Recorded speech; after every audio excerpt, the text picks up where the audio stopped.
Have you ever started something that you genuinely believed that God was calling you to do? And then a few weeks or a month or a season later, you found yourself thinking, God, did I hear you wrong? Because these doors are not swinging open. Things just aren't going the way that you expected. And honestly, it's hard. Friend, I just want to remind you of something today. Difficulty doesn't always mean that you're headed in the wrong direction. Sometimes it just means that God is growing you for where He's taking you. You know, there are parts of my story right now that are hard. I mean, I've been living with 4 men under the same roof. I'm the only woman for so many years. Oh my goodness. Now, one of my children has moved out, but there's still 3 men. Oh man, Lord, please bring my sons some beautiful women who love you into our lives, who are going to love and respect my sons. That has been my prayer. I want some girl power in this family and some grandbabies. Seriously, if you know my story, you know that I have been through some very difficult seasons in my life. But looking back, I can honestly say and see, how God was growing me during these seasons. Not that long ago, I left financial security of a job. I had secure monthly income coming in. But I needed the flexibility to help take care of my 92-year-old mama with dementia. So yes, it was hard for me to leave that financial security. And it's hard going through a season of watching my mama slip away from us. But I believed with everything in me that God was calling me into a new season. When I left healthcare field after 40 years, I don't know what I expected. I mean, maybe I thought because I knew God was leading me here that every door was going to open effortlessly. But instead, I found myself with some difficult things to work through. New technology, questioning myself, that mindset of, am I too old? Did I hear God correctly? I faced some setbacks. I wondered if I was cut out for this new season that He'd placed me in. And there have been days, y'all, I wanted to quit. But it wasn't because I doubted God, because I do believe that He has led me here to this place. I doubted me. But looking back, I can see God isn't trying to make my life or your life harder just because we're going through difficult seasons. He wants to make me stronger. And if I'm being completely honest with you, there are things that God is refining in me right now. I mean, I've made a lot of mistakes in my life. Some of them are between me and God, and that is exactly where they're going to stay. But there are 2 mistakes that I have made, like over and over again, circling that mountain. And I'm like, Lord, what in the world? And these mistakes hover over me sometimes. And that is wasted time and wasted finances. And if I'm not careful, the regret over those things can start to suck the life right out of me. I mean, I can look back and think, if only I had known then what I know now. But here's what I'm learning. God certainly does not condemn me for that. He doesn't want me to live in regret over what I failed to steward in the past. But He wants me to learn to steward my time and my finances and what He's placed in my hands today. So maybe my growing season isn't just about learning something new. Maybe it's about learning how to steward my time better and steward my finances better. And I'm learning. And I'm so thankful for the opportunities that He's placed before me. He's teaching me how to steward my energy because I need the energy to carry out the assignments that He's given to me. And steward the influence that God has given me. Oh my goodness, He has given me so many beautiful people. That's the beauty of the internet and this digital world that we live in. I have met so many beautiful women from all across the world, and I am so grateful for that. Now, because I believe God wants me to prosper, and no, I'm not talking about just money, not just simply so I can have more. Yeah, I've got some desires and I've got some material things that I want, but I want to be serving Him and becoming a conduit for what He wants to do in this world. Lord, here I am. Send me.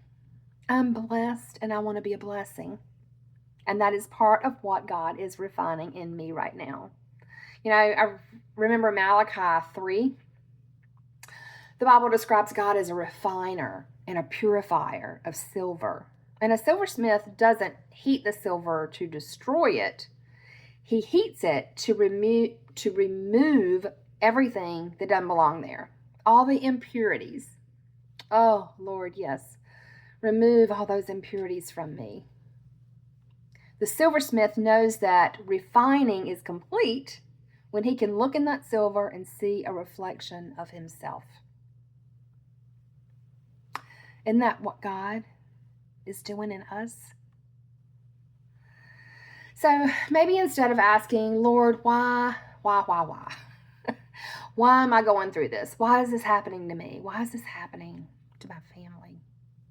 Maybe turn it around and say, God, what is it that you are producing in me through this? What is it in me that needs to strengthen the muscles that I need to carry out the assignments that you're giving to me? I want to leave you with 3 truths. 1, expect resistance. If you're pursuing God's calling, expect the obstacles.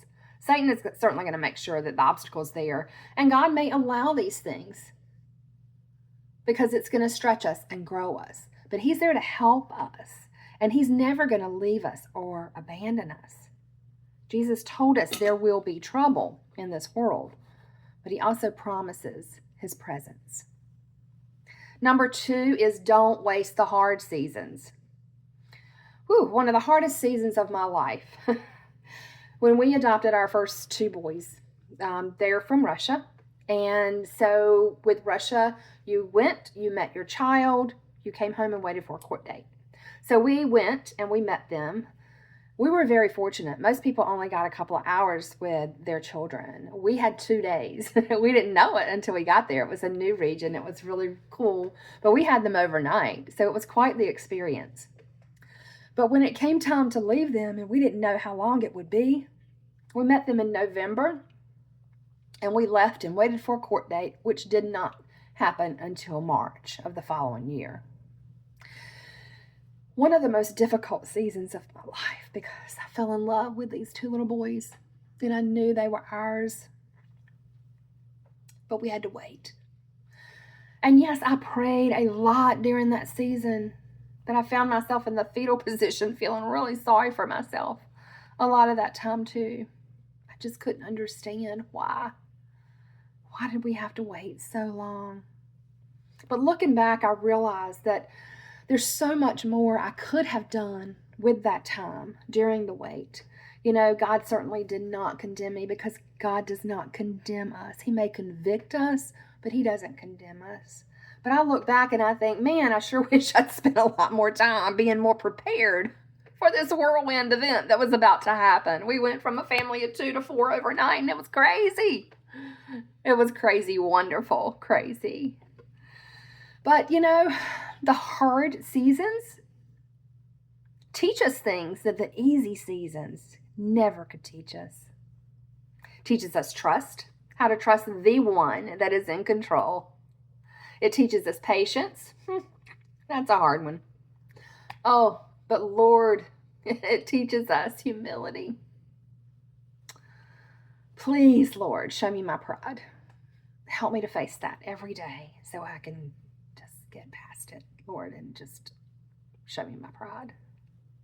It teaches us dependence, perseverance, and of course that perseverance builds our character. Number 3. Stay committed. Our feelings change, and we just have to learn to boss those feelings around a little bit, right? But I can tell you this, God's faithfulness does not change. He has been faithful in the past. He is faithful now, and he will be faithful in our future.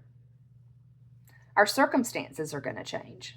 Gosh, a good friend of mine, her husband just lost his job.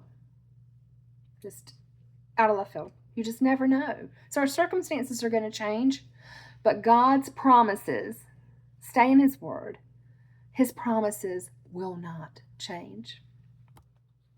I have a gift for you today.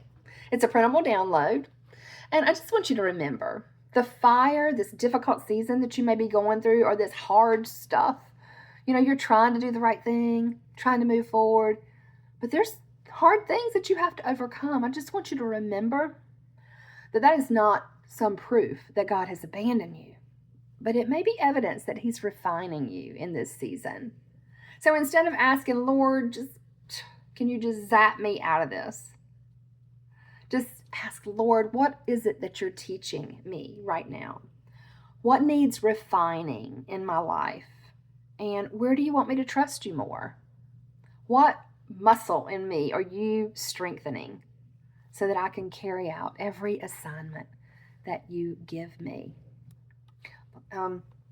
One of the reasons that I absolutely love coaching women is because sometimes we just need somebody to remind us to not quit. Never, never, never give up. Sometimes we just need somebody to help us recognize that what feels like resistance may be refinement. And if that's where you are today, I would absolutely love to walk alongside of you. There's a link in the description. That's where you're going to find your download. And also, it's a link about my coaching program. But I'm offering three free one-on-one coaching sessions with me personally. And it's just a few short questions for you to ask, get to know you better. And as soon as I get those back, I'm going to send you a link to my personal calendar so we can get started with that. I would absolutely love to meet you and get started. So just in closing, don't let today's struggle convince you that tomorrow's promise isn't coming. The silversmith does not leave the fire, and neither will your heavenly Father. He is watching you. He is refining you. And one day you're just going to look back and realize that He was just shaping you into the woman that He's created you to be. Love you, ladies. Bye.